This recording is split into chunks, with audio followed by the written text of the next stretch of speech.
Now it's that wonderful time of year when 93 Elliott Place turns into our, whatever this is. I don't know who this is, John Kerry here or what. What's going on? But every day I look, there's more decorations than there were the day before. I'm not sure what Karen's doing with all my money. No wonder I have no money to buy more toys. Anyway, we caught a little vagrant here. Look what he did to my corn. Right here, I caught a squirrel up on a railing this morning when I went out to get the paper, munching on my corn. Of course, we have Chickie's little decoration here. We really do enjoy this time of year. This is, in this part of the country, this time of year, 93 Elliott Place becomes a little wonderland of sorts.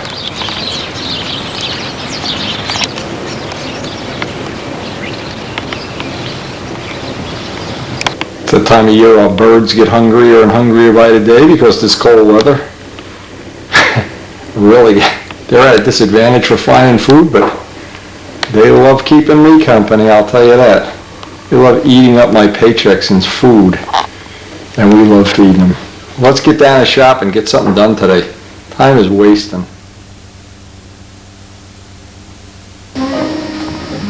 Well, what I try to do every morning is gather my thoughts and try to prioritize what I have to do, the many things that compose a day's work, and then whatever time I have free, of course, work on my Tigercat. That's the best part of the day all the time.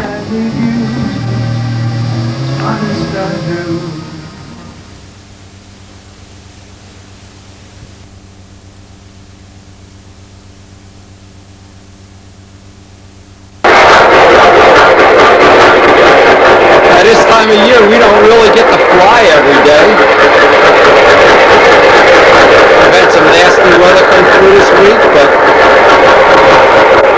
because it's that time of year, Mike Costello is out there on eBay buying up more of these engines, Mike's Train House engines.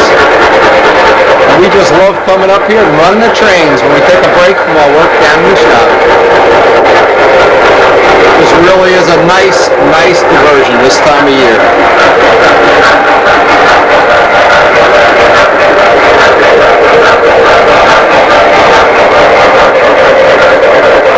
And Mike, just keep buying those trains. I love them. The more you buy, the more it hurts, the more I love them.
today at the flying field. Never have to worry what the wind conditions are.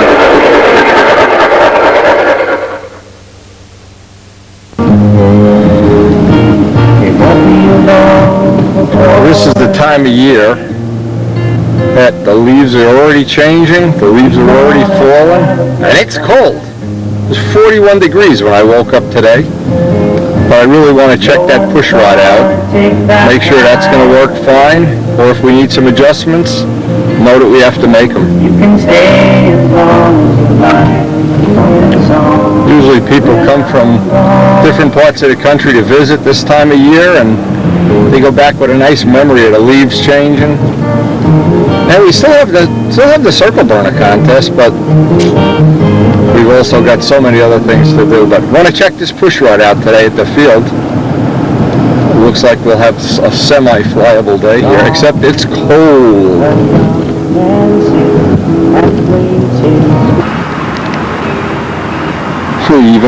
Even our friends the geese are freezing out here.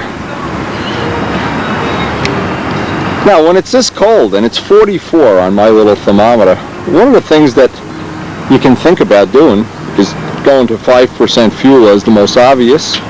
An extra head gasket maybe by the end of the day.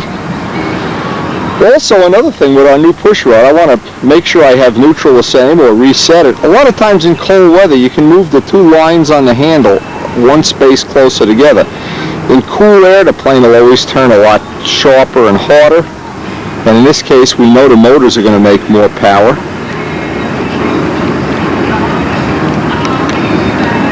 And in a more radical approach, we could go back to a little bit smaller Venturis if we're going to run out of fuel.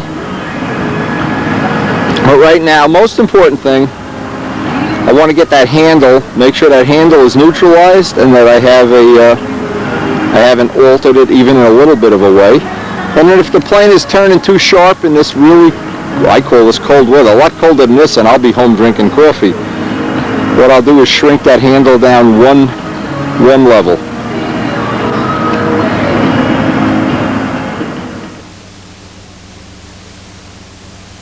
I'm not sure we'll even get any footage today. The air is already moving around, but there's nothing better than when you make a change to a plane, just verify, even though it should be something that's cut and dry. I want to have a nice, safe flight. Don't get too cute, especially after any control system change. And actually, even if the air is bad, one of the things I can do is get the handle adjusted or verified it in this cold weather. It gets a whole lot colder than this. Again, we're not going to be flying a bomber. We'll go fly the ARF, but trying to use up this last little bit of flying season here to our advantage. Because it will really be nice to start off next year with this part of it done, and then basically just have to trim the plane. That'll really be nice. It doesn't even make sense, it's so cold out here, to even fool with 10% fuel. We go right to the 5%.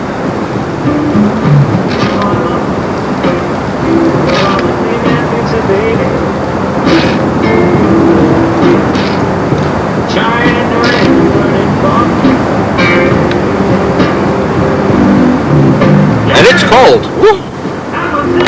Not happening. I'm not used to the cold weather yet. Woo! Gotta get that coffee going. You get that caffeine in the blood.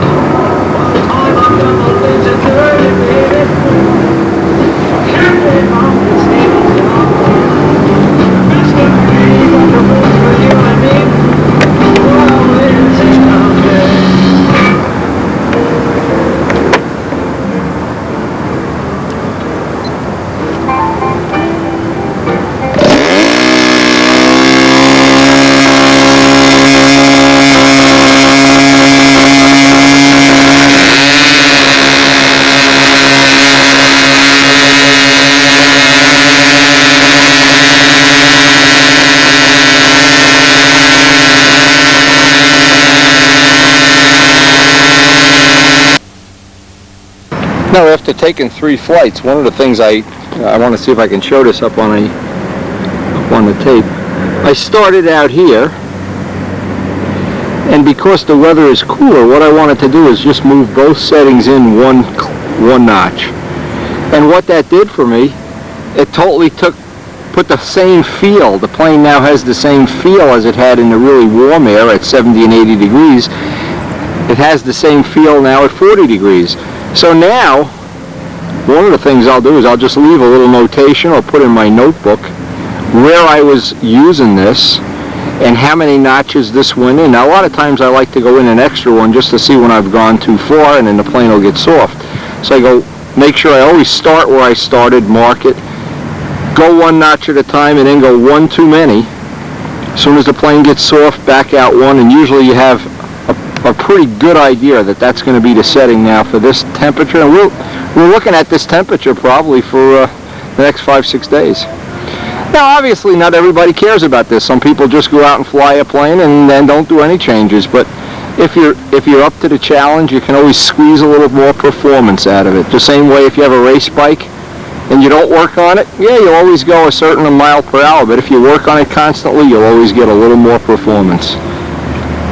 And this is one of the ways of tuning the plane to match the temperature. And I think that's a significant thing. And being able to go right back to what the hot weather setting is in one stroke of the pen. Let me tell you what, one of the most important things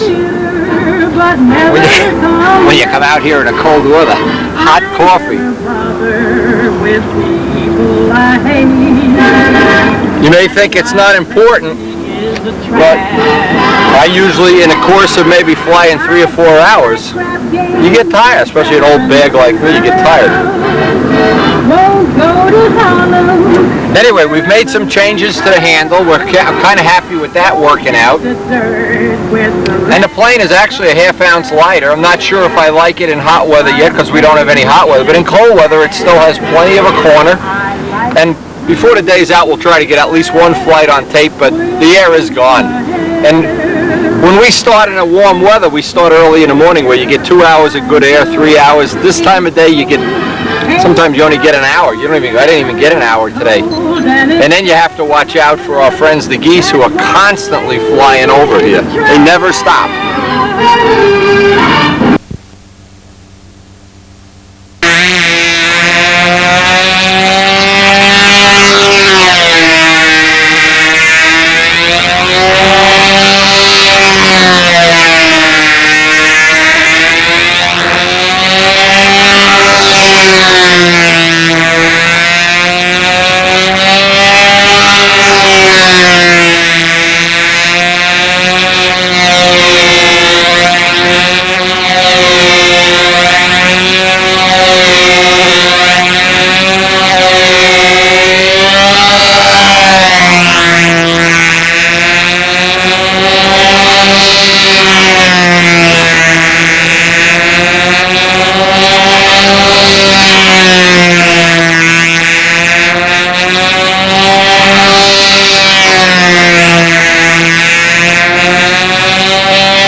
Today we have a nice opportunity to test some two-blade props. These are Doran's two-blade props. What I'm going to do is set one up for Miss Ashley for the 65. That one I'm going to set up at 13 1/4.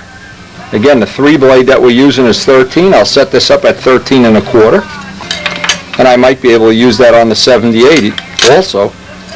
But I'm going to let that go on the back burner for now, because what I really want to do first is I want to get 2 of these cut to 12 1/2. And I want to try these on the bomber in the next day or so. We're right in the middle of some really nice flying weather.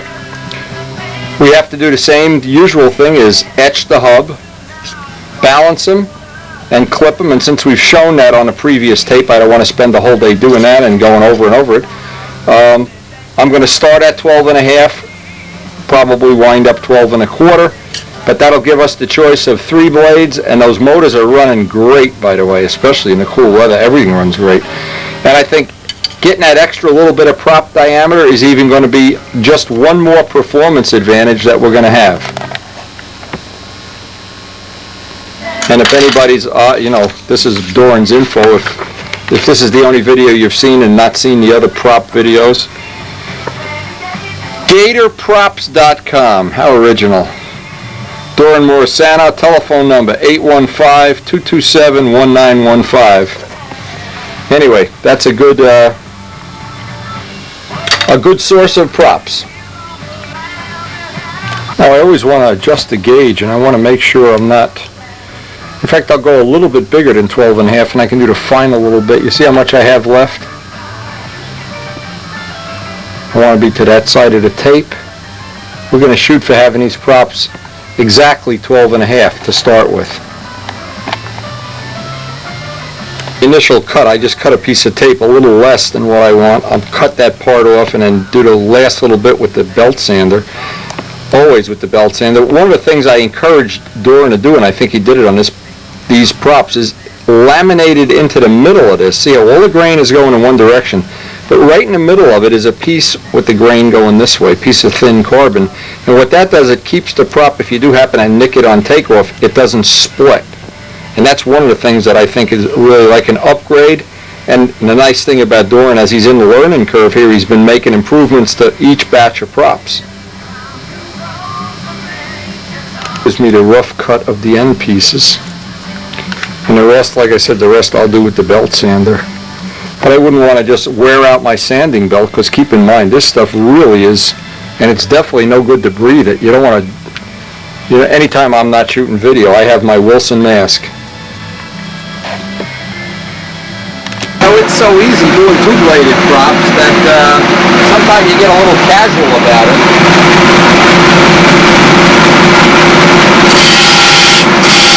Okay, you want to reverse it? Reverse it. Reverse it. Don't hold it in one direction, otherwise you're breaking the fibers down.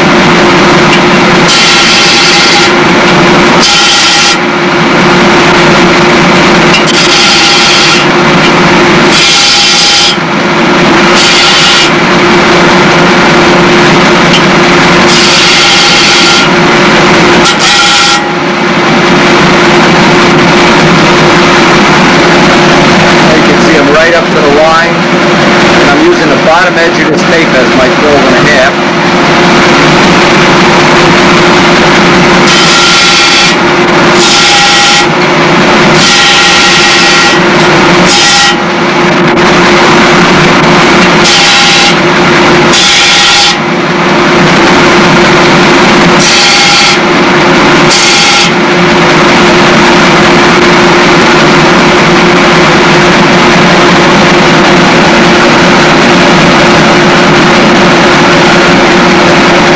So let's see just which blade is the heavy blade.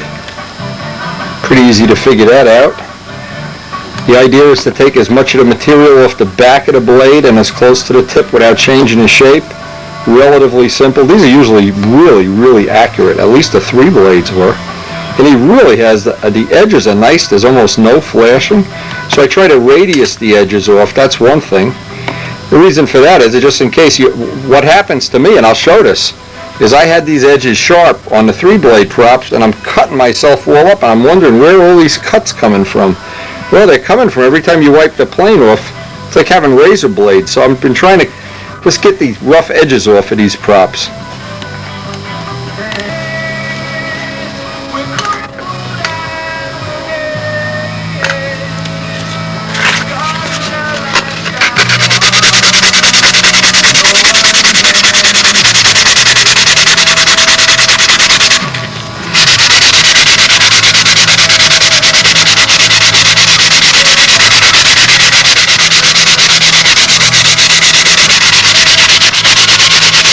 We're just hoping the weather's supposed to be nice tomorrow. We can get out and get some flights on these. With all this, the way this season is ending here is we're getting flights every day, and we're getting to work on a Tigercat every day. It's like the best of all worlds, and we're coming up on Karen's operation, so we want to get as much done as we can. Now, I'm just going to keep repeating that step until I have what I hope is going to be a well-balanced prop. Close in on it. So much less work than doing a 3-blade.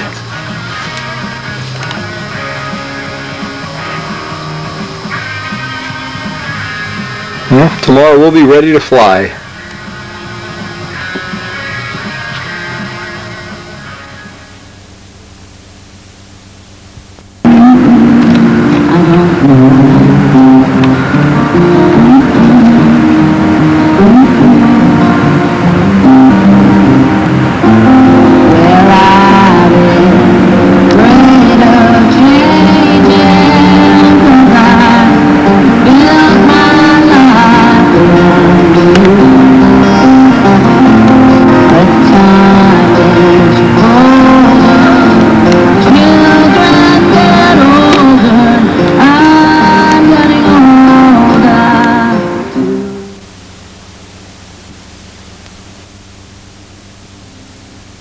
This morning it's back up to about 60 degrees, and we have our 2-bladed props, and that's one of the things. This is actually going to be to my advantage because it'll probably go to 70 today. And what I'll be able to do is see if I can use the full 12.5-inch diameter or if I have to cut it down. If the weather were cool, if it was like the other day, and we'd all be out here freezing, well, it might work better in that cool weather and then be deceptive that when it warmed up, we'd go right back to it being soft. Well, today we'll get to put it to the test with what I hope by the end of the day is going to be at least a 70-degree day. And if the 12.5 diameter works in 70, we know we're pretty close from 90% of the flying. But the first thing, as I always do, get fueled up, get a flight on the 3-blade props, and then from that point on, I'll have my square one, maybe 2 flights. I want to convert over to the 2 blades and then see back-to-back flights. See, I'm the only one in the field today, and that's really an advantage. And the temperature is going to work to my advantage here too. But as always, I like to start with a square one flight. The reason is, if I just left this the way it was and it was flying well yesterday, I haven't taken into account the conditions, the needle settings. I really want to have back-to-back flights on these. And by doing this with the 3-blade versus the 2-blade, I can get the engine load real close, probably within a day or two. And I have all the things right here at the field to cut and balance the props. And since I'm the only one here, I can do that in between flights if I need to cut it down. But we're going to start at 12.5 inches. And once I get this dialed in, if I do, I'll try to get at least 1 flight on video. So you can hear the engine load, hear the sound. Keep in mind, not looking really for an outstanding stunt pattern as much as outstanding improvement in performance and maximizing the fact that these 40s have more power than the 35s. Now, before I put the 2 blades on, I have 3 square one flights that I think we have this pretty well established where our square one is. We'll change the props over now. Get some feel for, well, one of the things I weighed the props, they're 11 grams lighter each, and that's going to generate and make into about 3/4 of an ounce lighter in the nose, so that's one thing to be factored into this. More diameter and less nose weight should be an interesting change.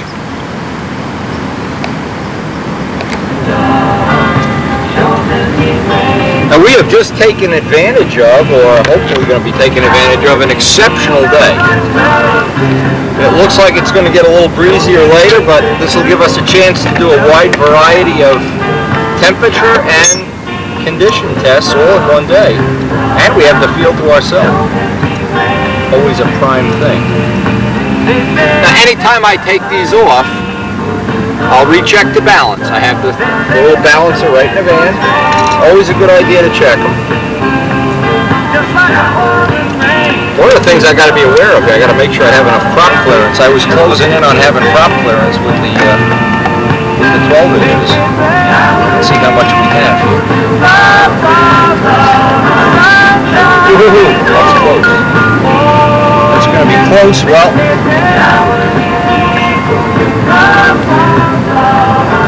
try to hold the nose wheel up on takeoff, that's for sure. Or else we'll... Well, I guess we're just going to have to play this by ear. What I could do in the meantime is make up a longer nose wheel, just a wire with a wheel on it, just to get this off the deck quicker.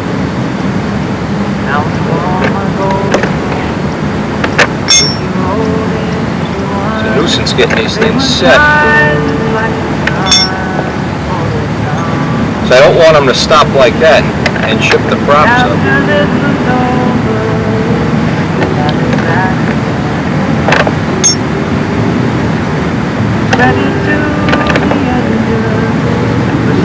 Oh, I see what's happening. I need a bigger spacer here. I'm going to have to make a spacer for this. These props are, it looks like they're a little bit thinner. See, I have these spacers in there. I'm going to have to get a thicker one. These little spacers control how thick the prop is, because I use every thread when I tighten these props up. Now, I never trade off the fact that I never would trade off a ½ ounce of weight to have a prop that didn't work as good as one that did. In this case, these props are almost a ½ ounce each lighter, a little less than a ½ ounce. And that's just a bonus. And I'm sure the plane will have a little better corner and stuff. But I really think we're going to have to eventually make some landing gear adjustments. Look at the geese are coming over the field. I don't believe this. We're going to have to make some landing gear adjustments here, because we have like the prop clearance of a 64th of an inch, and I know eventually these props are just going to chew themselves up until I can get some either longer landing gear or bigger wheels on the plane. But we'll get a couple of flights. Let's just see what we have going here. I really like the way it looks with three-bladed props a lot better, but again, if nothing else, I have those three-bladed props really dialed into where the cold weather, when we're in the cold weather here with the extra head gaskets, that's a nice setup. And I guess what I should look for in the two-bladed props that would make sense is to get a hot weather. Dial these in, because we basically, it's up to 75 degrees already, and it's going to get hotter. So if we can get, at the end of this day, have a hot weather and a cold weather, that'll just be a free bonus. That'll really be nice, too.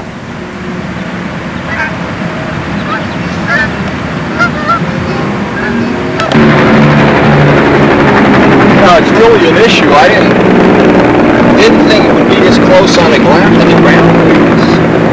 It really is. So what I'm going to try to do is just get the plane off the ground in a foot or so. Or what I can do just as a temporary thing. So I can't do it now. I don't have with me.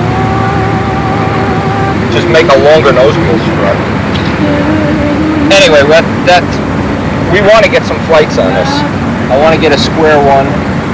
Feeling whether these are going to be the same. Now, one indication is if you have to reset the needles, well, then you know the prop load is different. And it's getting hotter by the minute. It may go to 80. It's gained a couple of degrees here already. Just been watching the temperature climb just steadily.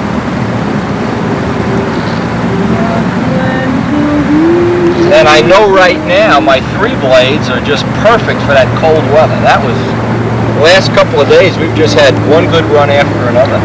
Now, another thing I just tried for the first time today on my warm-up flights here, and it seems to work well. As I fly the pattern, I can do it in the air when the air isn't really too windy, and get 10, 15 laps. Just take the plane up to 80 degrees and both engines shut right off. So that'll be a nice little feature. In fact, one of the things I hate is when one engine doesn't shut off and it runs an extra 2 or 3 laps. It just doesn't add to the illusion. And what I've been looking for a long time is one of these things that would shut both engines off at the same time. I might have just found it. And it's free. It's already on the plane. Maybe that tells you how smart I am, or I think I am. I don't know. Actually, I should have tried this before. I just was always concerned with monitoring the fuel consumption. Anyway, we'll try to get at least one flight on video of the two-bladed props so you can compare, and then we can add some information to our database here. But again, it's really an issue, the prop clearance here. I may not be able to run the props all day like this, but I do want to get a couple of flights.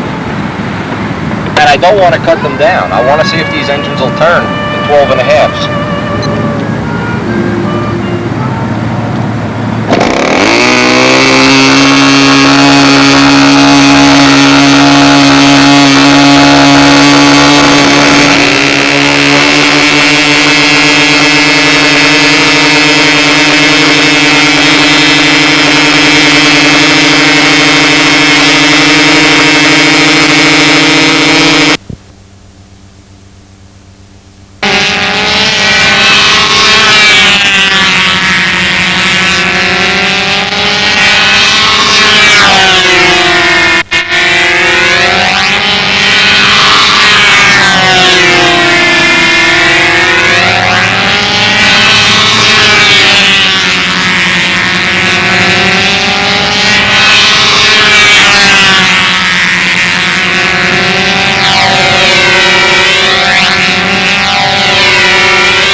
So what has happened in the last couple of days, just doing little trim adjustments, little things, the lighter push rod, because we had the exact length and we have it exactly in the plane, it's just like having an adjustable push rod, but now that we don't need that ½ ounce of weight, we can get rid of it.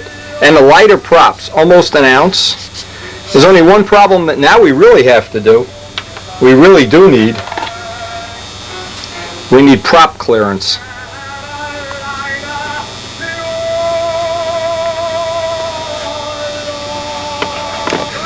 And as you can imagine, now what I want to do is I want to replace this size wheel. This is the wheel that we want to replace to get a little prop clearance. So I want to look in my good old-fashioned box of stuff here. It looks like we have one that's a little bit bigger. The Dave Brown, what are these, 2 3/4? Okay, 2 3/4 it is. So we're gonna, well, I'm just gonna put the 2 wheels on the plane for now, just to get a little more prop clearance, because again, I don't want to chew up Doran's props. And here's something I always do, and I even have 3-inch. What am I talking about? I can even put 3-inch on here if I really want to. We have a lot of choices. I always save all the old landing gear and all the old wheels, because in my case, I like to make my own wheels using lighter hubs and different tire arrangements and cutting out the Dave Brown wheels into spokes. And of course, always keeping the original ones, so just to use them for guinea pigs. So that'll be the next little project. Get some lighter wheels on, some bigger wheels on the back of this plane, so we can get some prop clearance. See, now what's going to happen here, and a lot of times this is exactly what happens when you're working on fine-tuning a plane. This is probably going to add 1/4 ounce. So the aggregate here is going to be that we're about 1 1/4 ounces lighter. And in the case where we've added that 8 ounces and we've gotten rid of a couple of them already, we're actually down to the point now when I put it on a scale that we're about 76 ounces. We were up to 80 at one point with all these extra trim things and different things. And we've gotten it down, and I'm working on it little by little by little, but every little thing I can get off of it right now. Now if I trim the plane, if I trim the props 1/4 inch, and they're at a full 12.5, if I trim those props 1/8 inch, that would do the same thing, but I really want to keep those props full diameter for right now. So the choice is going to be to replace this wheel with wheels that are just a little bit bigger in diameter for the next fly-in session.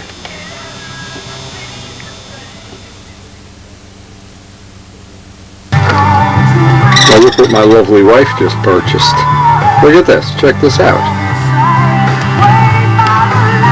Now, you guys, I know there's, room in the world for everybody, but I don't know. Kind of like the original one. 106.7. I'm not sure. It doesn't say Windy Shop. We're going to dump these guys. We'll keep the original one. Anyway, one of the next little inventions or little things I wanted to try, I made these real short needle valves up. I don't know if you can see how short they are. You have to reach in. Now what I never do is I never adjust the needle valves while the engine, almost never, while the engines are running. So in the 40s have proven so reliable that I'm going to try to get away with this, because this will allow me to do this on the Tigercat too, which will have the bigger cowls. Is just get them set. Once they're set, they would both either open up a tad or close a tad, depending. But these motors have such a wide range that for all practical purposes, I think most of the time we'll be able to get away without having needle valves at all, and boy will that be nice. That'll just add one thing. First off, what it'll do, if it works the way I want it to, it'll be one less hole in the cowling, which I don't like. Not crazy about having all these holes in the cowl. And just add an element of, in my case, when I'm working on a plane, I go over to wipe it off. Sometimes I hit the needle valve where it's self-contained. Should be a little more bulletproof. And I got my big 3-inch wheels on, so I don't chew up the props. They worked out, actually, they were 7 grams altogether. And granted, I don't have the matching tread pattern, but I can either carve that in if this works out, or I can just get bigger Dubro wheels. The Dubros are heavier, by the way. They in fact, they're more than double the weight. I shouldn't say they're heavy. They're more than double these these homemade things I made with Dave Brown hubs, and then what I do basically is just glue the wheel on, and when it's done I have to grind it off, which is sometimes the parking lot grinds it off for me. But they've proven to be pretty good. I wondered it, in a lot of ways it looks more scale with the bigger wheels, so I don't know if we're going to like this. Again, we'll find out. There's no substitute for just getting to the field and flying. But some of the things that have just worked out great, the push rod, we had that adjustable push rod, now we have a lighter push rod, that's working out great. And the props and we are running full 12.5-inch diameter 2 blades. And the only problem with the whole thing has been the ground clearance, which this is going to allow me not to have to make landing gear right away or make them. And believe it or not, it's a lot of work making those landing gear, but give me a little breather and let me use these props without chewing them up.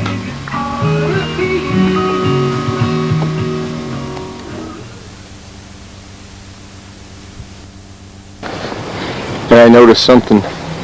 I'm just shocked. I had these beautiful things. Karen decorated all this beautiful corn, and we have a squirrel that has just exploded from eating all our corn. Every one of our corns, he's taken all our decorations, eating all the corn off. And somewhere in Bergen County here, somewhere in Rutherford, there's a squirrel that's going to explode pretty soon from eating all this corn. Anyway, it's a beautiful, calm morning.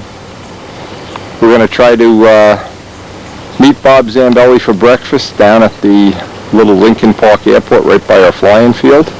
And Brian, who has never been in an airplane in his whole life, either commercial or private. Not even once. He says he's never been in an airplane. Bob's going to give him a little ride in his Piper. And it looks like a beautiful morning. It looks like it's going to be a nice day. And then, of course, we'll go flying.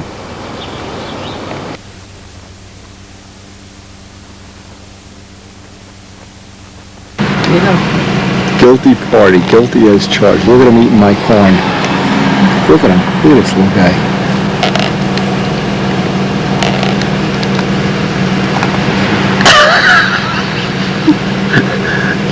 So what do you think, Cash? They've stripped all the ears. Every one of my... one over here. Yeah, there is. There's one ear of corn here that still has some corn on it. Everyone else is dead in the water. Look at this. There's not one morsel of corn left. They got him. Where did that Bimbolini go? He's down there somewhere.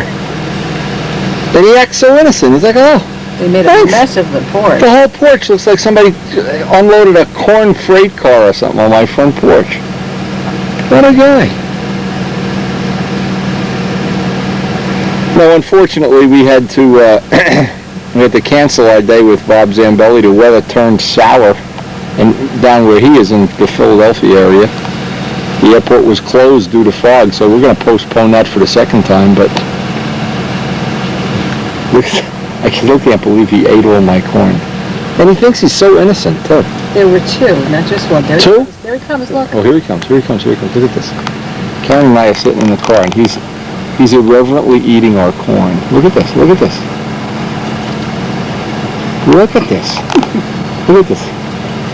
Look, he thinks he's going to hide on me.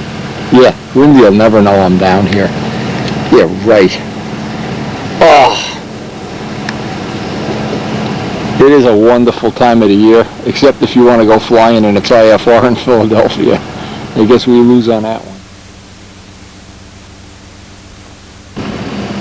He's chasing all my birds away. Look at this guy.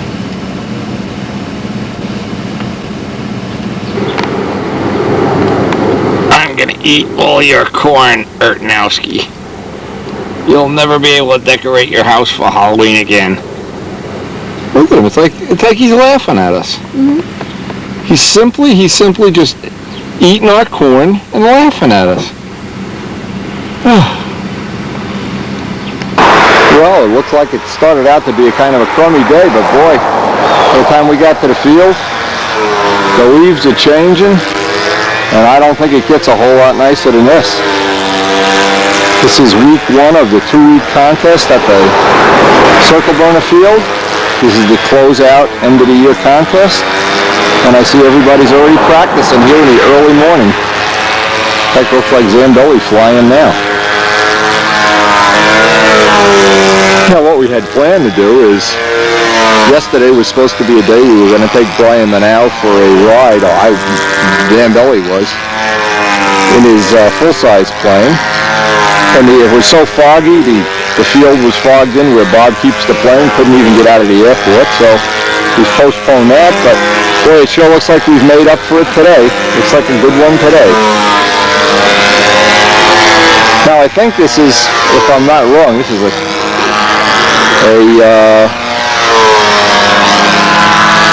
Argus. I want to keep thinking Cobra, but it's an Argus. And of course today they have the nostalgia events. Bob's got a 4-stroke Sato in there, I think a 30 or a 40. We'll get a better look at this later. Let's go see who's here. Looks like they got a great turnout. One of the classic nostalgic planes that I really like. The late Steve Woolley's design. Copied by many, including Arnowski. Ooh, I really do like them. I'm jealous, Steve. Yeah, that's a 4-stroker. One of the little Satos.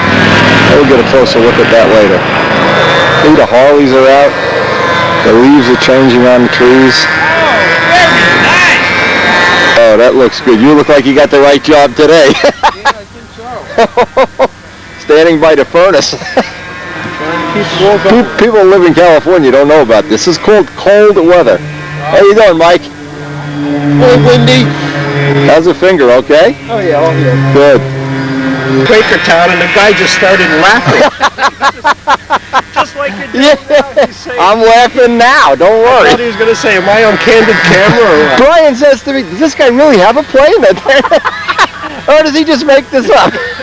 I said, he's got a plane, he's got a plane. I felt Who's coming? I felt worse than you guys did. Ah, yeah. Karen has waffles. Hey, tomorrow she's off. You know, the waffles are in the waffle maker, baby.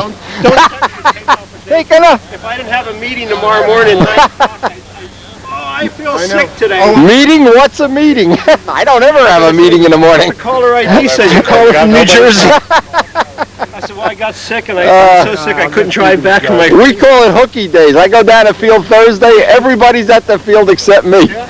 And Kajeski, who religiously stays at his job. My boss says to me, he says, my mom didn't raise any smart kids, but she didn't raise any fools either. Don't bullshit me. Hey, this looks nice flying. It's not bad. I tried something different. I've been communicating a lot with D. Rice. Yeah. He has had tremendous luck with APC props. Okay. And also this YS 2020 fuel. Because he tried that in the Sato 40. Right. In hot weather, that's real good. Is that what it is? Okay, well, what I'm doing now is... The only thing I would think is it's a little light on oil if you're going to run it in hot. Yeah. But what I want to do is I want to compare everything. Anyway, it's breezy as can be, but it's a flyable day, believe it or not. This time of year, look at that scoop. Oh, this is an Argus. See, I don't know the difference. By Steve Woolley. Hello. I should remember this stuff, but I don't.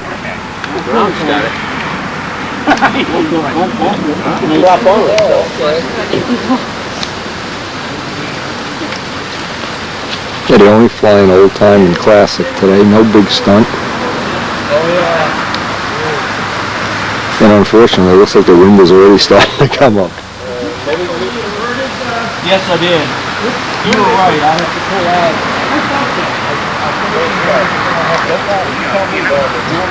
Hey. You got a smile when you're on camera. Get that pilot smiling. Not when I'm flying. You're not going to get many days left this year. We're at the end. We're at the end of the line here, baby. I've been flying 4 or 7 days this week.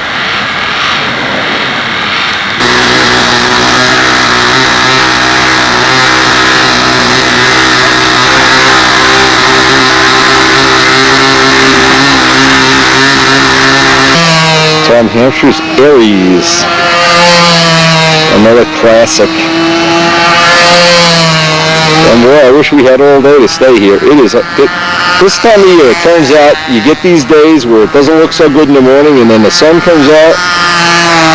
Everything just is beautiful. The leaves are changing color. The Aries are changing color. Unbelievable. Carlos Serra's here. Tempest.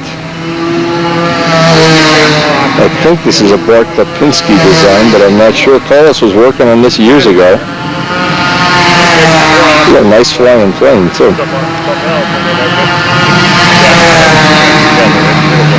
We're going to be seeing Carlos one night this week, because we're going to be working on one of the conversion things we're going to be doing for DVDs with Carlos's help, hopefully, if we can get a hold of him.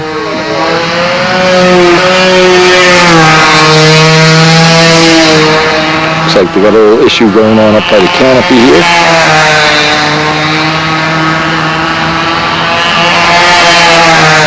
Yeah, this time of year it's cool, it's chilly. It looks like we do have a flyable day though, anyway.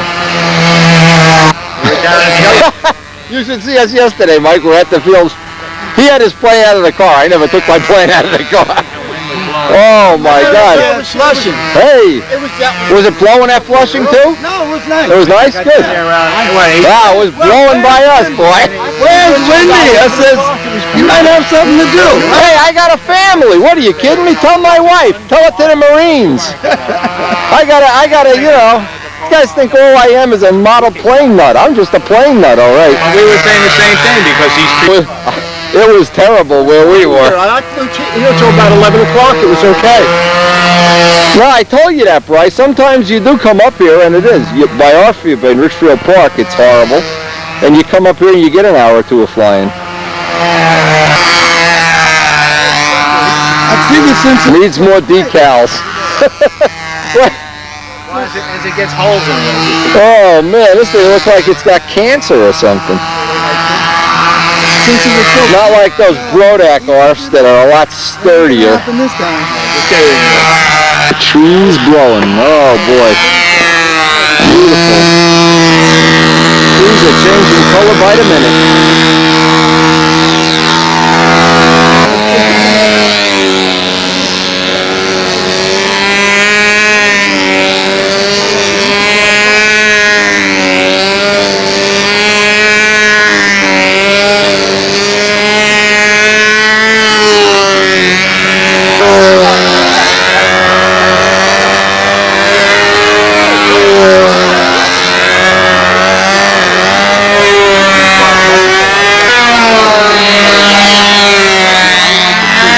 The way we always work this is we make a deal with Karen.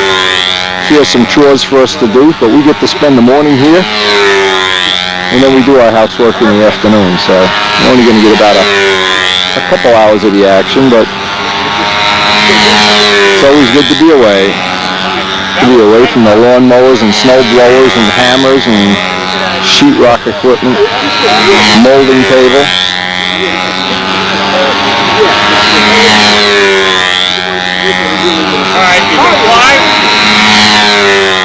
John Saunders putting in his first official.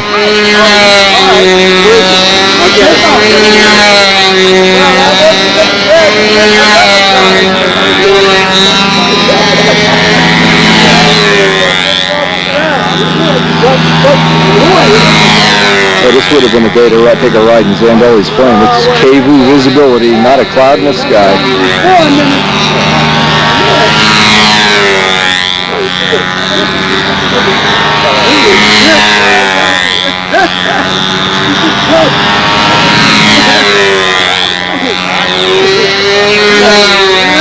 And this morning when I left, I looked to see if any of our corn was left. The squirrels have wiped out every single, there isn't a morsel of corn on those stalks.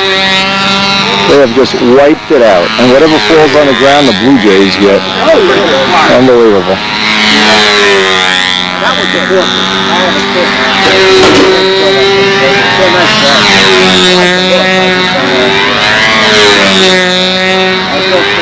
It was very neat that John Saunders at Brodak's, his daughter got an award for not only her model flying skills, but she's a real pilot now and had soloed out. Shows you how much I fly old-time stunt. I don't even know the pattern anymore. And by the way, I am, and it's in the records, 1982 National Old-Time Champ. Old-time champ, not chump, champ. So you think I would know some of the pattern anyway. You think I'd have a clue, but not really.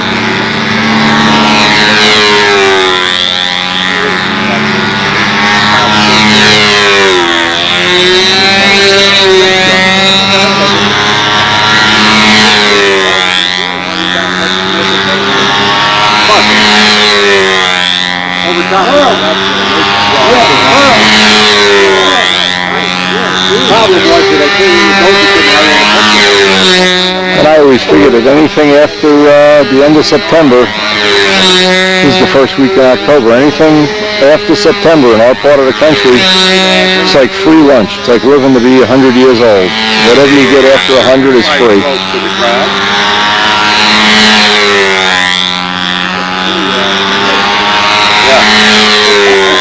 I live to 100. Just think how many videos will be in the video library.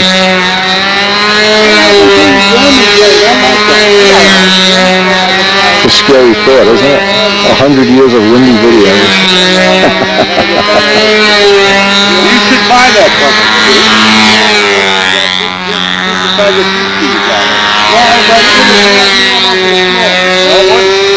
Don't tell me I tried to fly down street and I went into for the overhead. Oh, we were hoping pretty soon, somewhere very in the near future, that we're going to be seeing Ed Cotton again, the master architectural model maker who made the beautiful coal loader that's on our coal, the Matarera with the coal cars going through it and everything. It was really a piece of artwork. I saw John Cabona.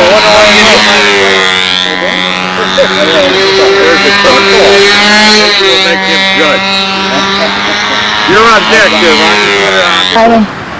Now you can start the contest. The Tavio's here. Hey! He's the only guy. Whoa! Hey! Start the contest. John's here. I'm going to judge and I'll be Bucks at the jump shop. Had to make a jury for it. Okay. But Tom? it's a 3-bolt 25. 3-bolt 12, it's an old one. Ask John how good they were. He'll tell you. It shows. I like the muffler. That is a nice, quiet muffler you got on there. That must be one of Wendy's. I think that flies better than You want a lightweight muffler? Just see Tom for that lightweight, zero gravity muffler. Get that nose weight out. All these guys complaining about the muffler that comes with the motor is too heavy. Not that one. I'm sorry. Hey, 1957, you want a muffler? That's right. Go to the Chevrolet garage. That's right. Go to Midas. Only sissies use mufflers. Real men run them wide open. Ask the Tavio, he'll tell you. Wide open with this is still just a little anemic. Quite enough. It's the Roy Ward secret weapon. Yeah. Phase 2. Envied by all Russian pilots in World War II. The Yak-9. Boy, if you knew how many of these I had when I was a kid, and every one the wing would come off the body. About 10 flights in, I'd be flying the wing and the body'd be out in the middle of the ball field. I'll talk about a nice well-run-in Fox with a nice anodized black head. Even the fuel tank's got goo on it. Ward's a real fanatic for keeping them polished and clean, huh?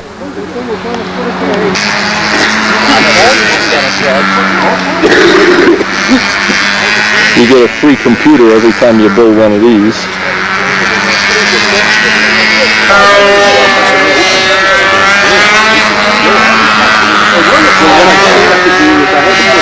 I just can't wait till the Strega ARFs come out. Strega ARFs. But after I did that, Light box there. A box with a muffler. Yeah. Yeah, I like the duck. He's the classic part of the plane. if you're gonna fly in a swamp, you might as well have a duck. That's right. What Well, the heck? you should put a big mosquito in there or something, a big bug. You know, this morning I'm taking the garbage out to the garage, and there's a spider. Every day he makes a web between my van and the hedges, and I walk into it. You walk through it. And I walk, and like 7 times in a row, and then Oh, well, tomorrow I'll remember not to walk. I'll go around the other side of the van. No. Walked into it today. I come in the house, I'm all covered with cobwebs like one of these Halloween guys. Nice little plane. Uh-oh. Uh-oh. That's trouble. Not using 1/8" horns and paying the price. What happened? You bend the horn? I guess. I don't know why. I mean, they weren't at the same height at the same time. Yeah. That can happen with 3/32 horns. The advantage to 16th wire is you send it right back. You bet. You bet. That's it. And never one to waste money. You get your silk drawer cleaned out this way. That's right. Get rid of all those old nylon stockings. Tip for the Scotchman. You got that right.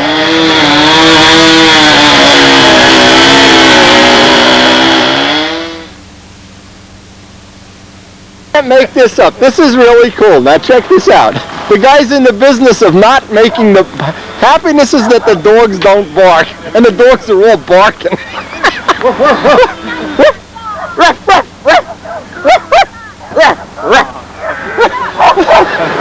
Are these the dogs that don't bark or the ones that do? Oh, and he bites. Oh, geez. This one drives a car. I want to see your license, kid. Give me that license. Come on. Oh, puppy, give me that license. You sissy, you can't bite anybody. Check this car out. Happiness is your dog bites you. That is fabulous.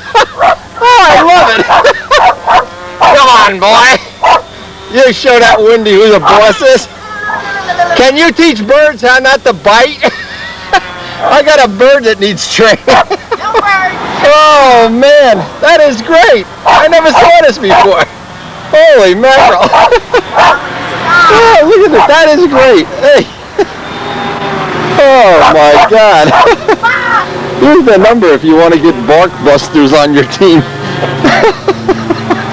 Come on, jump out the back window. You can fit. Come on, man. They're doing a tough job training me. And they don't train birds either. Wow, that is cool. Oh, my God. Yeah, you can bite them. Don't worry. I'm going to bark buster you. How do you make this stuff up? I'm not trained. I'm being trained. Oh my God, that is great. You just made my whole day complete. Now this lady promises she's going to teach Chickadoodle not to bite me. Hey. Oh, now he's gonna shit. Oh, Jesus. My video. How about a little dignity for my video? Oh. I'll clean him up. Oh. Right on your shoe. My shoe. Look at this. He's at my taking a crap on my shoe. How do you make this? Who trained these dogs? Did you train them? You train your dog to crap on me. This is terrible. I wonder who's Literally scared the crap out of you. I literally scared the crap out of me. Is this like poop busters here now? Hey, Better be nice. hey, you do a lot of barking. On you. You got a lot of barking, a lot of nerve barking at me. Come on. Oh, man. Jump.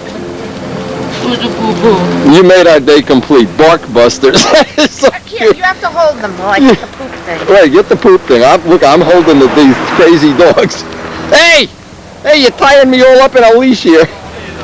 I'm supposed to be making a video here, not doing poop busters. Oh my God.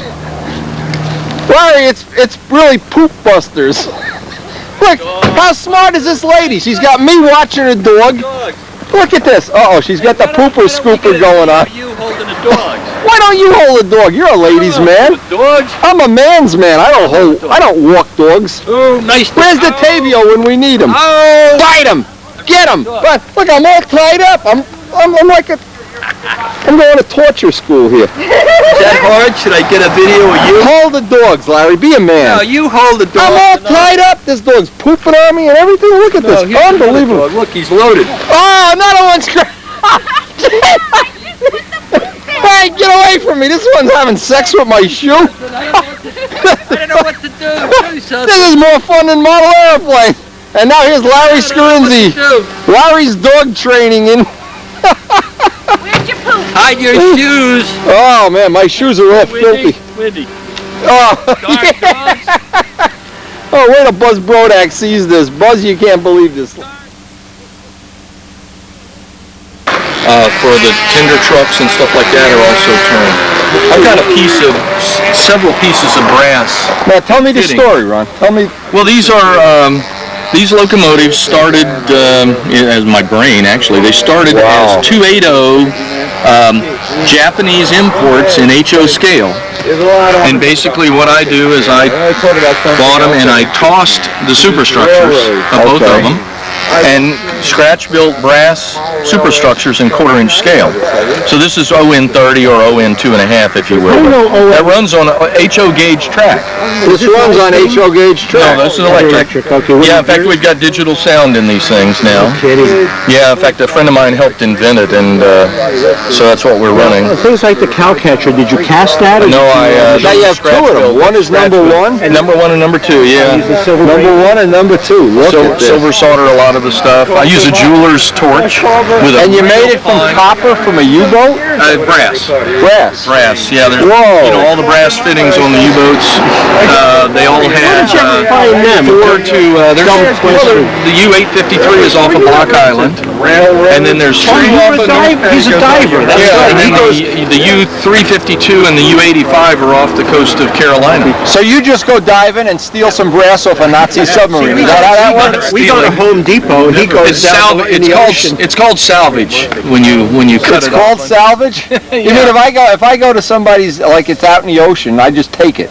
It's perfectly okay. Yeah, it's legal. I guess yeah. If it now here's I never think of it. I'm more inclined to go to Home Depot. It happens to be in New York Harbor. the it's not laws, salvage. the admiralty laws, and this was a fun thing. My dad was a lawyer and specialized in admiralty law. He had to be with a son like you. Legally, these parts are owned by whoever owned them when they sank. Okay. However, they would have to pay you salvage rights and your time. Oh, okay, right.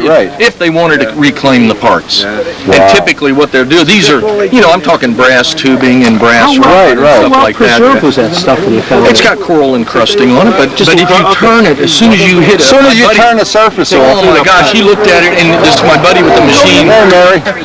He just went, oh, this is the highest quality brass I've ever turned. I mean, this stuff just cut like butter, and it was so beautiful. Those engines look great. I'd love to see them. Can you ever get video of those running? I don't know. They're, the I'd love layout's kind to of see been that. on for years, and the engines are in a display case in the house. Oh, okay. I thought you had a layout in your house like I do. I do have parts of my layout. In other words, this wall still exists. My friend Ed Cotton would just drool. This is exactly what he wants I built to have. this wall. These were all Yeah, cast individual yeah. stones.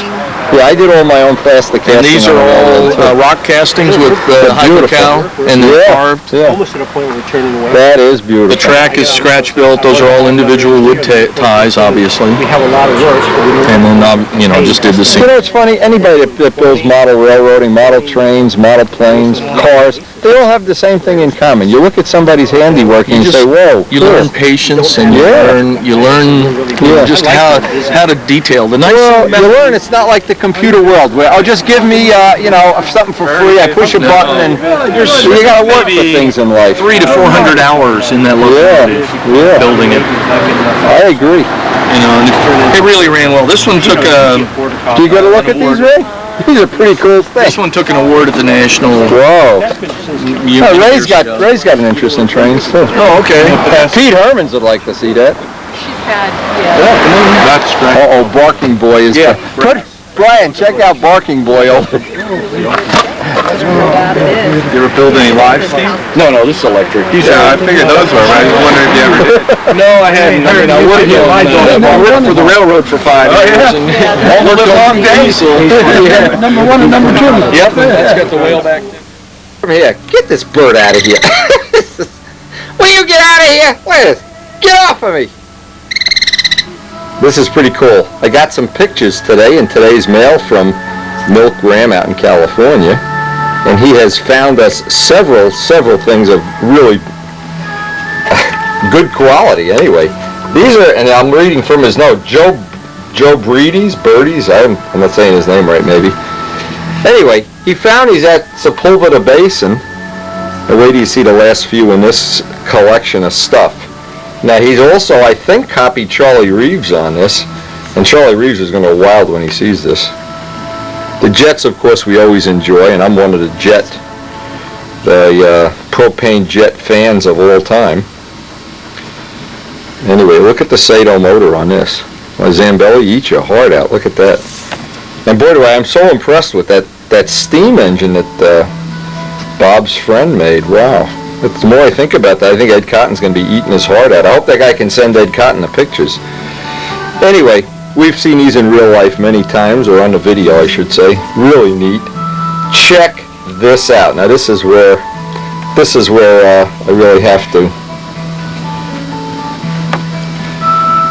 thank Milt a lot, and that is really something. Wow. Now that's one of the prototype Tigercats that had spinners, I believe. Charlie Reeves would know, as a scale builder, he would know. I'm not sure, but I know we have pictures of what I call the yellow one, and one of the early ones, or two of the early ones, number 1 and number 2, had the spinners. Charlie would know that, and Charlie, by the way, I'm not a scale builder, I don't know anything. Look at this though, is that beautiful? Wow. Now I would have really loved to be there to see these fly. And Milt, if you really loved me, you would have gotten out your DVD video camera and taken some video. Get with it, guy, buy a camera. Anyway, Milt has always sent us a lot of stuff, and he's looking for some Sato stuff. I gotta dig around and see if I can find some of the Nats. The Sato, the 91 flying at the Walker Fly-Off. That'll get him going. Chicky, get away from these Tigercat photos. Look at this birdie. He just can't get enough of me today. Get out of here. Anyway, Milt, we'll dig around and see if I can find you a copy of that Walker Fly-Off with the Typhoon. I've always kind of liked playing that on days when I'm working in the shop. Anyway, we got some other exciting news today, and I think this is really going to be something we'll be all following through over the building season. Let me show you the next project. I spoke to a good friend down in Texas, Rich Oliver, and I've sent him all the molds for Miss Ashley fuselage, all the tapes and all the molds, and he's going to try to make up a copy of it from the molds and from the tapes, and I guess we'll be following along, or we'll see if he comes up with even a better system than we have, which is possible because he is a world-class modeler, of course. And we hope very soon, maybe before the season ends here, that we're going to get our Rojet 77 in our Miss Ashley and see if we can get out and get some test flying on it. This bird just will not go away today. Look at it. He's Chicky, get out. He just can't get enough. Anyway, and this is funny now, this is true. Karen has already packed a suitcase. Over the weekend we put away all our summer clothes and took out the winter clothes, and she already packed a suitcase for our trip to Houston in May. Really looking forward to that. And we'll be going back down to the heart of Texas come May.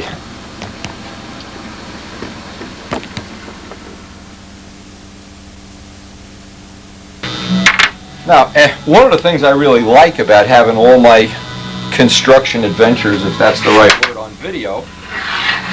And by the way, Mel, those Tigercat photos are great. I really like them. I'm sure Charlie's going to like them too. Those of us in the fantasy world of Tigercats here. And Rich Oliver sent us a lot of nice pictures already. Anyway, we've kind of lost the weather here for the next couple of days, so what I thought I'd do is get started either making up kit parts, what I call kit parts. In this case, I can make up the ribs, and I think first we'll check and see if this leading edge came out up to where we're going to be happy with it. But what's nice about having all that video now, in the case of Rich Oliver, if he really wants to make one of these body shells, or bodies, or if he wants Midgley to make him a wing even, we don't have to go back and do, like a 15-hour phone call how we did it. And the thing that's nice about somebody like Rich Oliver is he can improvise and probably improve the way we did some of these things. Adding his skill level on top of ours, we probably would have something pretty good. Not sure it wasn't that good before. Well, this is certainly an acceptable leading edge. We can use that.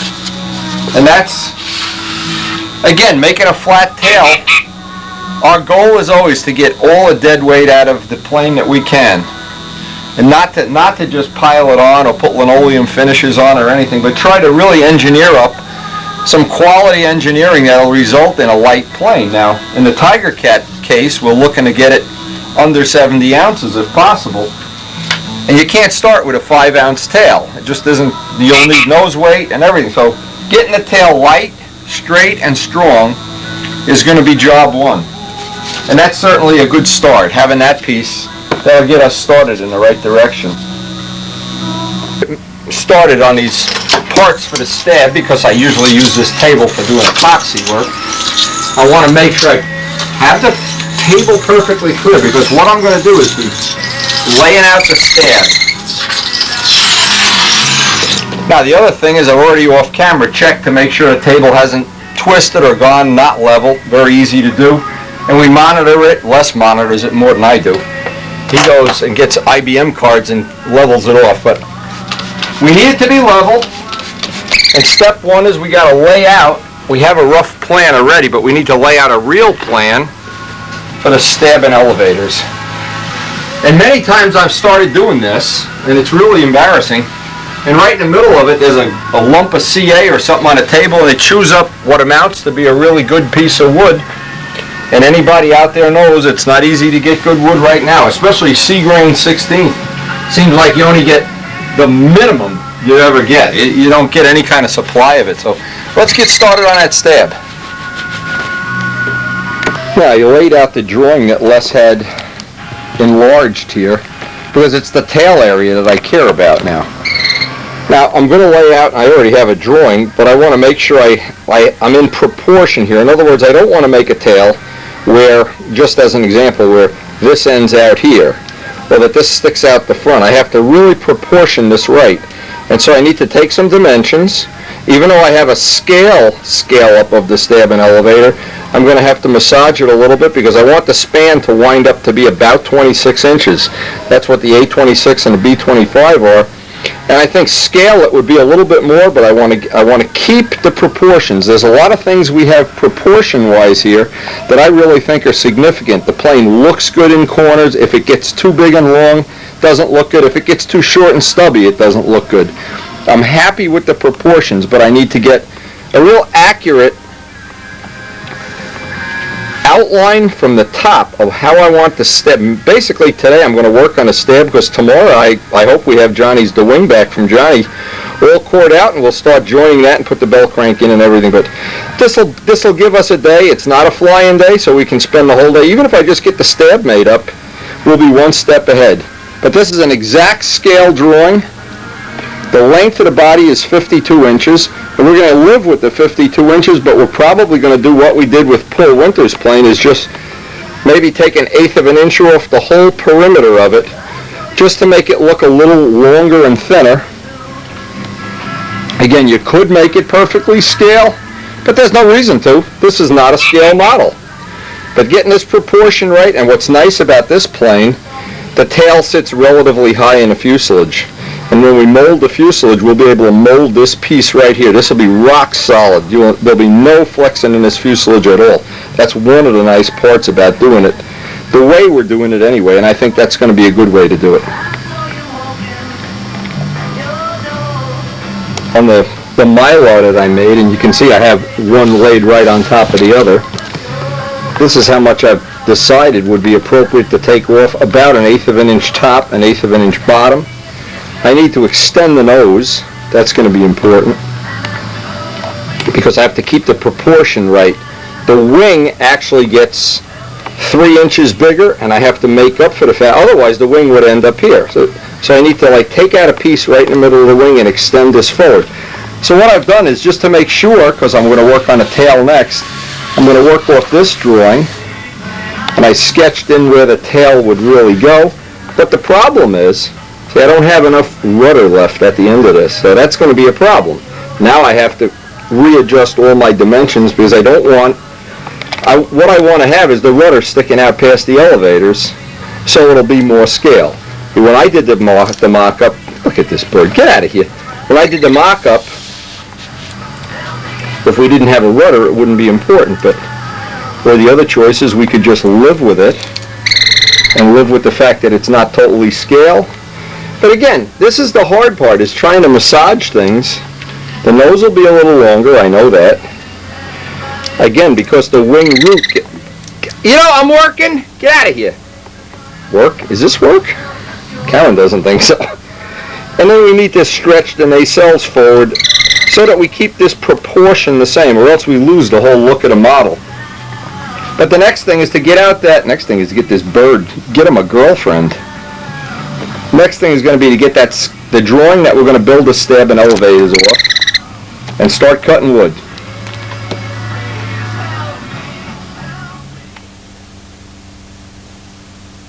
Okay, we have our stab and elevator drawing, but the first thing I want to do before we do anything is I have to make up the ribs. And what I need to do is figure out how long, we're just going to work on a stab today, how long the longest rib would be, make a 16th plywood template, because remember this will be a 3/8 front radius, back will be flat, so we just make all the ribs this length and then trim them off as we get to the outside. We know we need 24 ribs all together. I need to put a little brace in the front here because the stooge from launching the plane, this part of the leading edge is taking a beating, so about 2 or 3 inches out on each side I'm going to put a little piece of, I don't know, maybe some sea grain wood or plywood or something up inside the skin just to keep that nice and strong. Just from launching the plane and from the stooge, and that really takes a beating. Those 2 engines with 12.5-inch props put a lot of thrust out there. But anyway, to lay that out, then I need to lay out where the leading edge, that wrapped leading edge is going to be. But the easiest way to do this that I found in the past is prefab up all the parts. And so what I'll do is I'll make up the ribs first, and that's the easiest thing of all. Get the length, get the radius, make a plywood template, and put the bird in the cage. You're gone, chickie. To lay out the first template, we need to find a 3/8 radius in our circle gauge, and you can see each one is clearly marked, except we have some of them taped over. So let's get rid of the tape, at least for now.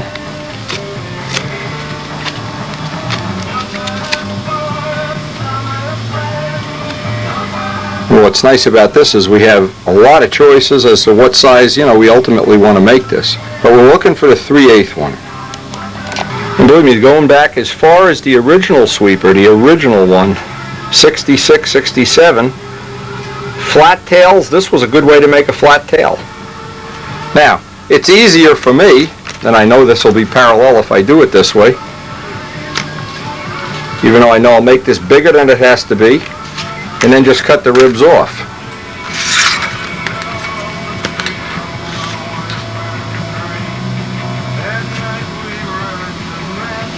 Now I only need one side, and I only need, in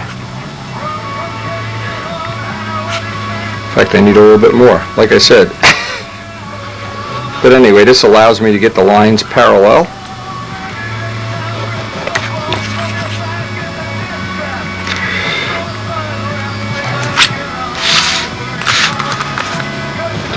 Now that's going to be my template once I cut this out with the saw. Look at this. Look at this. Get! So there's my template for all the F7 ribs. Okay, now once that's cut out, here's a little trick I found, is when you try to cut a radius like this, this is 32nd plywood, you try to cut it on a saw, you almost never get it exactly how you want it. In this case, I want to leave the line on, so it's easier for me just to use the permagrit and sand right down to the line. Again, because this is a template, I want this to be as accurate as possible.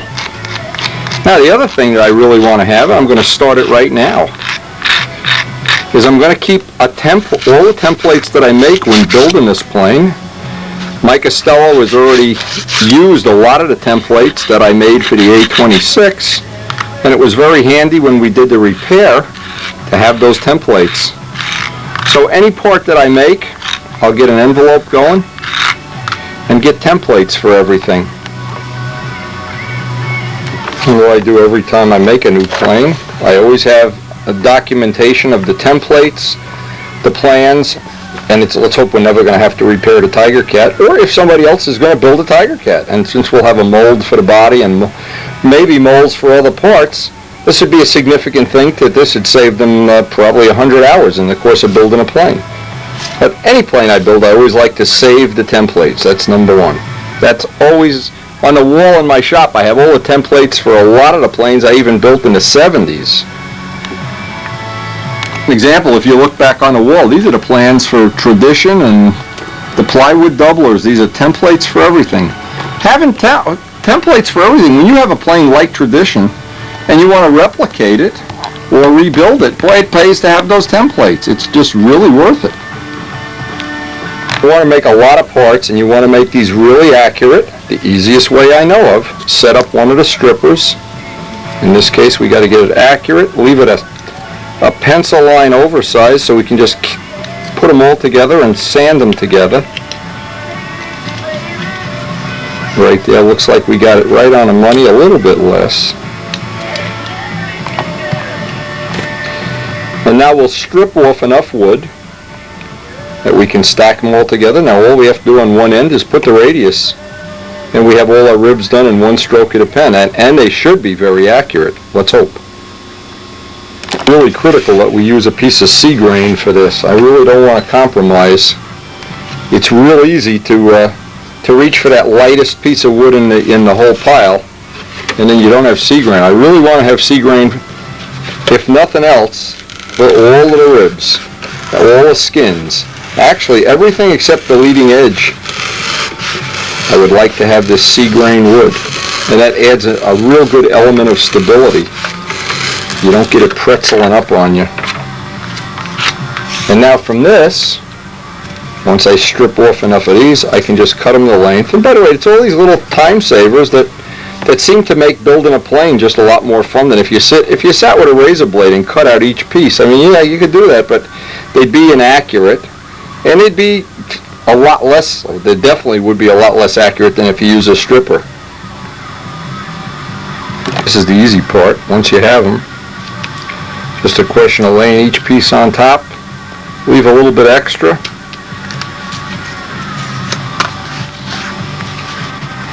And you can just lay out. In fact, what I'm going to do is make a couple extra ones in case I get one that's really not perfectly straight.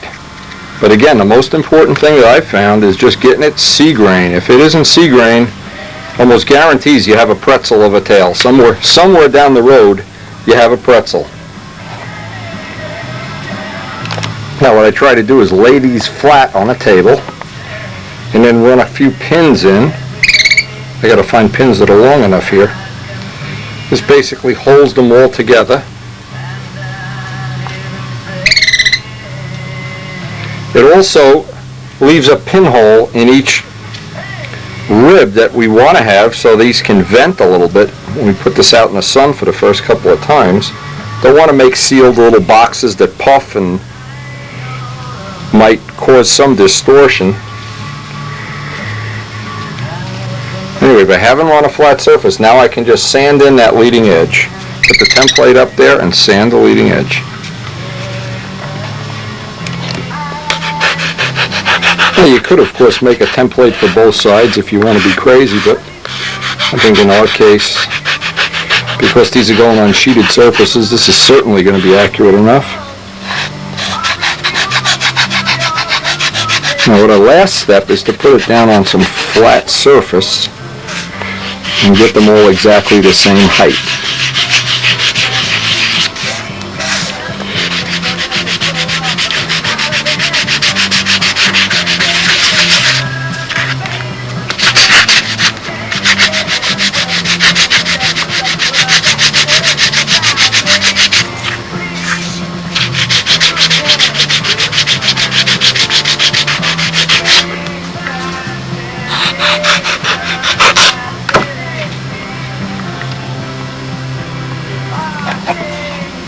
Final thing you can do, if you have a nice set of polywogs, you can take a piece of sandpaper down into the reverse curve polywogs.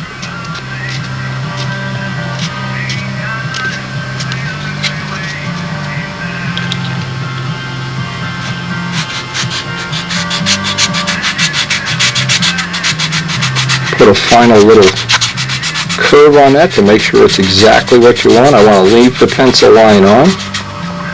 You can see what I'm doing. And in a matter of 5-10 minutes, we have all the ribs for our stab. This is a very handy tool, by the way, and you can use it for a lot of other things beside this, but this is certainly one that it really works nice on. So we have our ribs. It's a question now of just taking them apart. Once you take out all the pins, of course, we've got that very important pinhole in every rib so that these vent when we put it out in the sun. We've got a couple extra ribs here.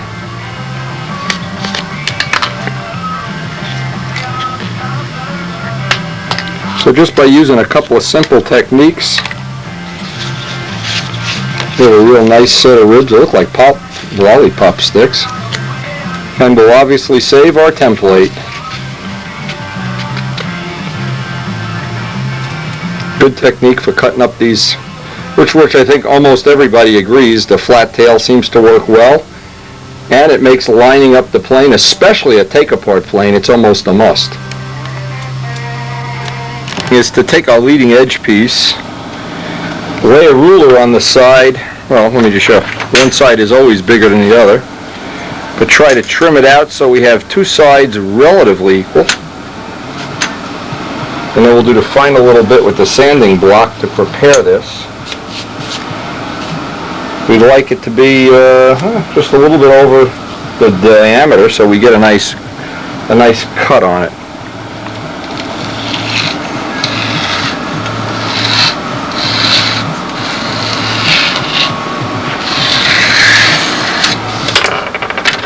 That strips off the extra piece.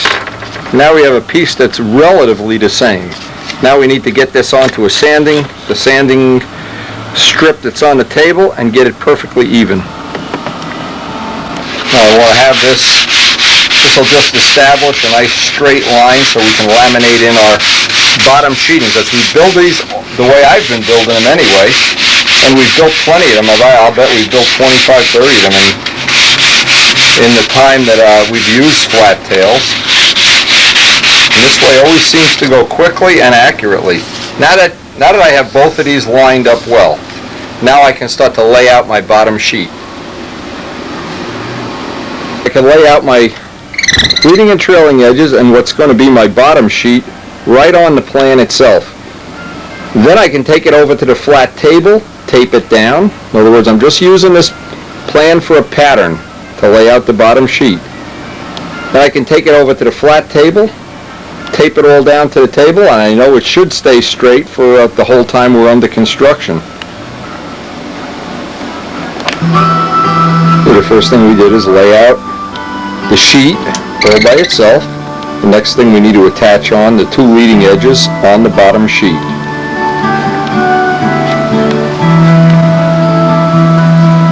Next step is I get the first piece of the leading edge just taped on.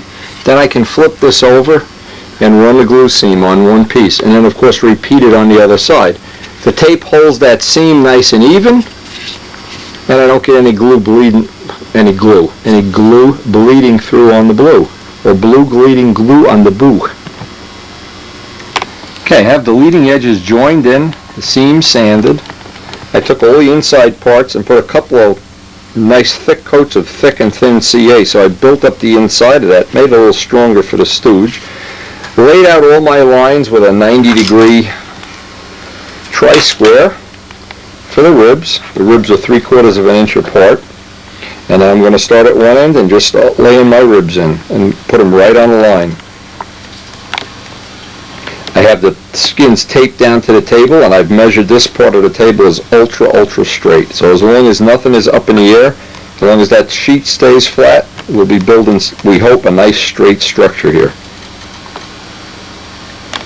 What I like to do, the first thing is get each rib in, just tacked in, make sure I'm not pressing on it and distorting it. Once I get the first one in, the rest seem to go kind of quick. And of course not glue it to the table. That's job one. I'll just get a very little bit of glue on here. one little bit up here.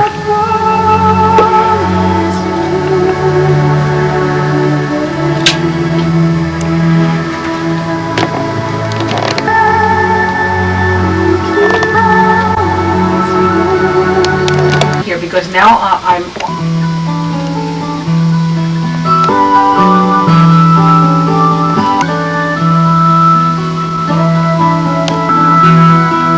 Yeah, I have to go back. You should be able to scroll down. It's not like... No, can't get it. Sorry.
Last step is to put the end rib in.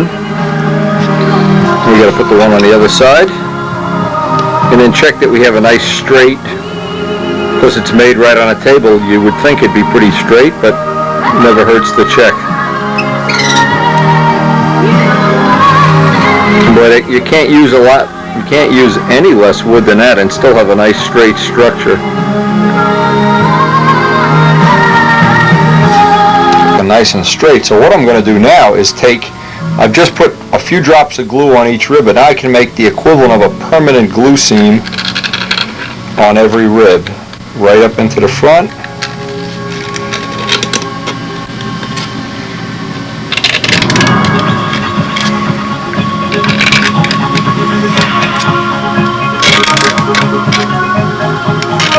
The next thing, once this glue sets, we're going to trim off the back and then make up our top skin.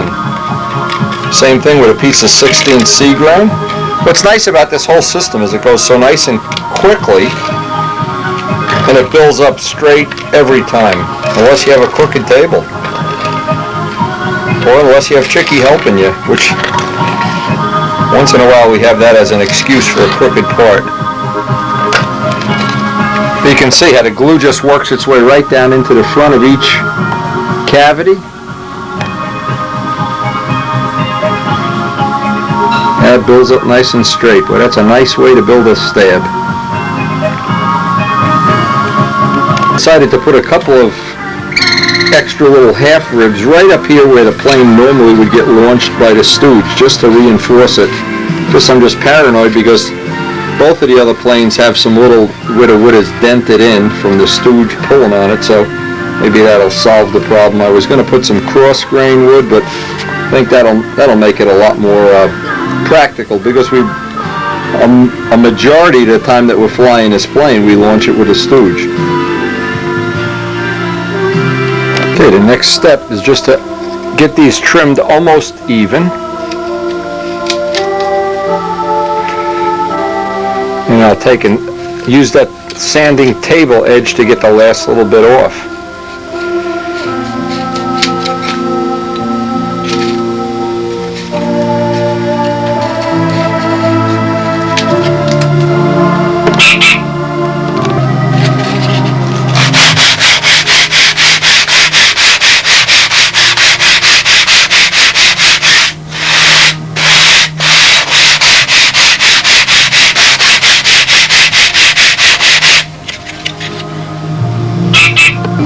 The next thing is to take a piece of sea grain 16th and get the top skin.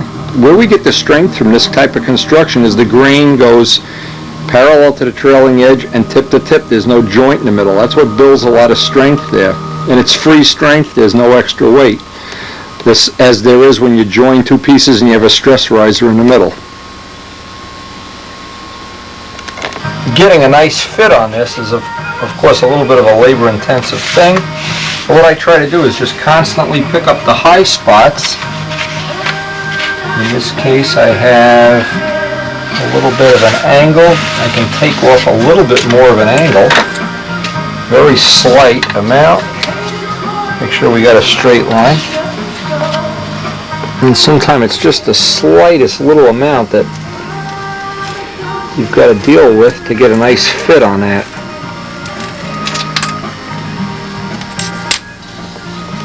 Sometimes you just have to take little slivers to get that really nice fit.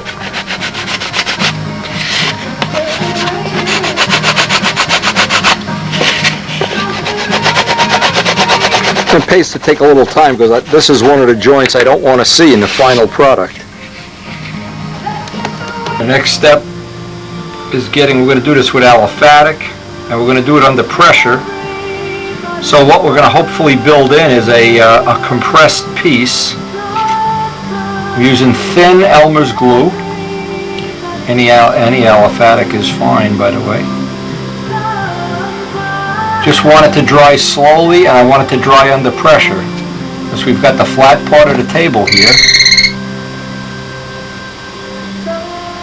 And this is going to form the outer shell of the stab. It's kind of a monocoque construction, but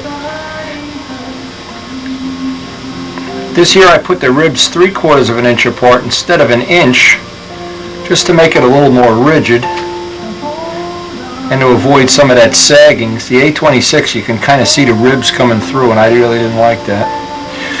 But each one we try to do a little bit different, a little bit better, a little bit smarter.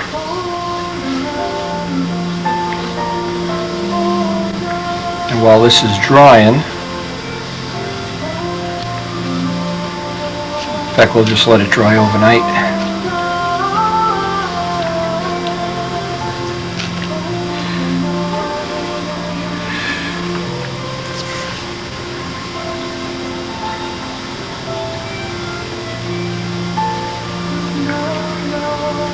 Now, I'm not going to do the front seam until this part dries.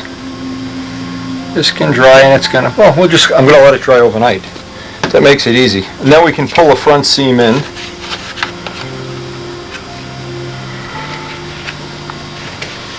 This in position.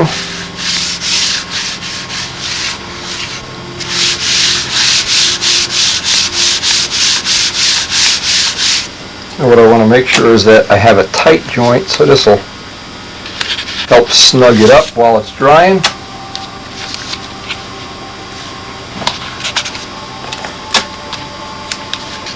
And hopefully when we come back to this tomorrow, we will have a nice stab assembly. You can do the final sanding on it, put the trailing edge on.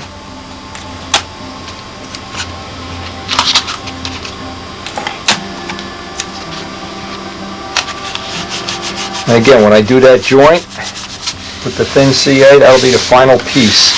And this will lay down flat, put some weights on it.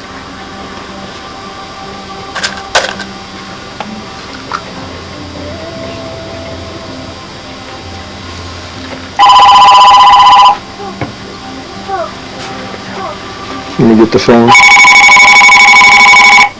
Last little thing while that's drying up is I can plot out my tip blocks. Maybe I can even rough out some of these blocks tonight. Because of the shape that we're dealing with here, and a couple of things that are real nice here, the elevators are a constant section. That means we can build them on a flat table. We don't have any taper to deal with. That's a really big asset when you're building any elevator, really. So anyway, I'm just going to make rough patterns of these darkened areas. I like to work with, I call these concept sketches. And these are the size of the tip blocks that I'm going to need, so I'll make a pattern up. Look through my wood for some scrap, some lightweight scrap. I can plot out my hinge location here. That's another nice thing. And anytime I need a reference, I can reference right off either the A26 or the B25. I can plot out my hinge location here if I really want to now. The stab is basically drying. We just got to put the trailing edge on. Bob Zambelli's making me up the little dowels for the take-apart features. We got to come up with the horn yet. And we'll be ready to start. Well, I'm going to get these blocks roughed out at this point. A lot of times I'll be working on something and I have an extra hour, a half hour, 45 minutes or whatever, and I can get little jobs done. I call it kitting, and get little parts made. And getting the blocks roughed out, they have to be a ½ inch thick. Or if I have some good 1/4 inch scrap, I can use 1/4 inch and then just simply use the joint as the center line. The blocks can just be done with scrap, and I always save all my little pieces of scrap just for things like this. And we'll be one step ahead for tomorrow. From the drawing, from the concept drawing, I made up the patterns. Well, I have a little free time. I can cut all these parts out, just get them roughed out. I made them out of a piece of 3/8 basically because I had it. I didn't want to cut up one of my flap 1/4 inch pieces. But this is always the thing I can use up. I save all the scrap and I can use it on jobs like this.